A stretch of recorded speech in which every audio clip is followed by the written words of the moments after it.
Hello and welcome, it's Chris from Christopher Holt Training. Welcome to this week's tutorial. Our question is, why does my back hurt when I do abs?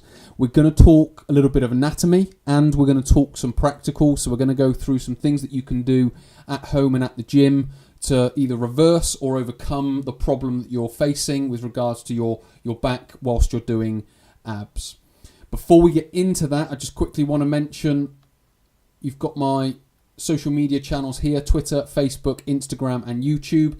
So please do come along to any of these, like and follow. If you're on YouTube, please do subscribe to the channel and drop a comment below. It'd be great to hear what you found useful, what you've learned from the video, but also any questions that you may have.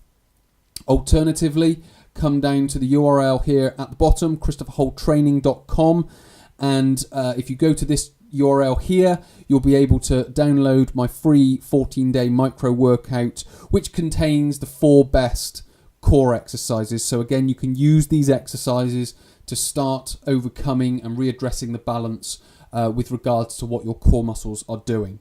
So with that in mind, what we're going to do is we're first of all going to talk about our anatomy. We're going to cover these 2 points here. Now, very basically, the reason your back is hurting, or one of the reasons your back could be hurting whilst you're doing abs, is because your psoas muscle has become overactive and your rectus abdominis has become underactive. So the psoas muscle is this muscle here. So it's this big muscle that goes from the top of your leg all the way up through the pelvis and joins on to each of the vertebrae of your lumbar spine. So it goes from L5, so L5, L4, L3, L2, L1, and also T12. So it connects onto every single one of your lumbar vertebrae, plus your bottom thoracic vertebrae as well. Then you've got the rectus abdominis. Now, obviously, you know the rectus abdominis. It's the one on the front of the abdomen that shows your six-pack.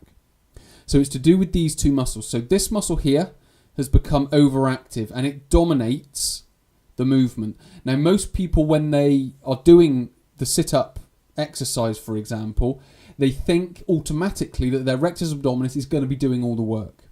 But what we generally find, and if you've got a bad back, is that your psoas muscle, left and right side, or if you've got pain on one side more than the other, you may find that it's either the right or the left side, it's becoming overactive. And what we have to do is we have to make this less active, so the psoas less active and the rectus abdominis more active.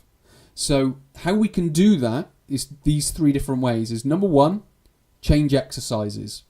Number 2, practice bracing. And number 3, which is stretch the psoas.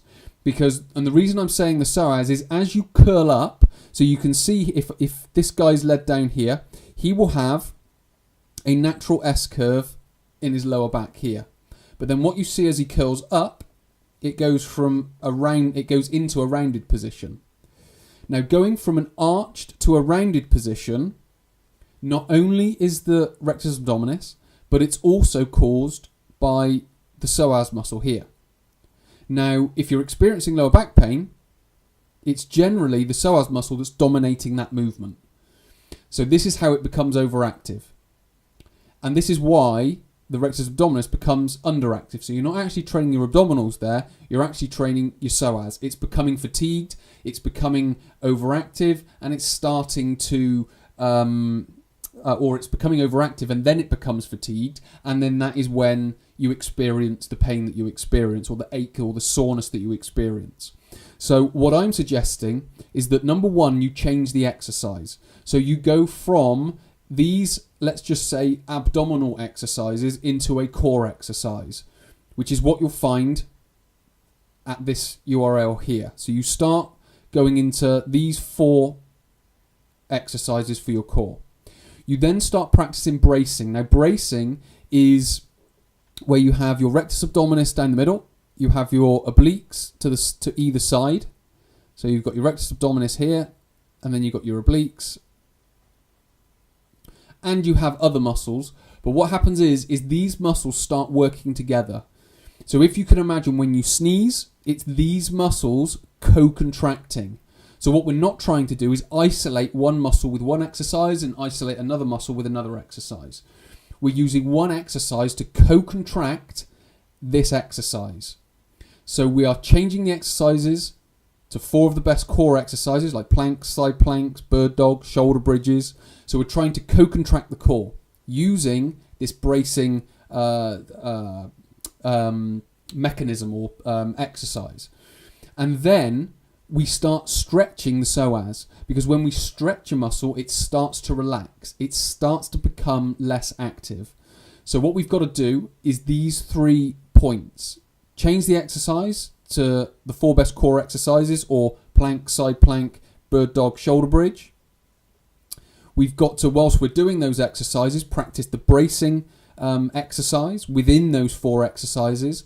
And then we've got to stretch the psoas to begin to relax the psoas muscle, so we can then start to bring in what I describe as the abdominal wall, which is these muscles co-contracting. So it's a very simple way of explaining it. It's not all of the information, but it's a good overview to get you started, to start readdressing the balance with the overactive and underactive muscles that you need to start, in a sense, recalibrating. So hopefully this has been helpful. Hopefully it's given you a better idea of what you need to do. If you want to learn how to do the exercises correctly, come to this URL, christopherhole.com/p/4 best core exercises, and you'll be able to get started with those exercises using the bracing exercise and stretching the psoas muscle. So many thanks for watching. My name is Chris from Christopher Hole Training. I'll speak to you in next week's tutorial.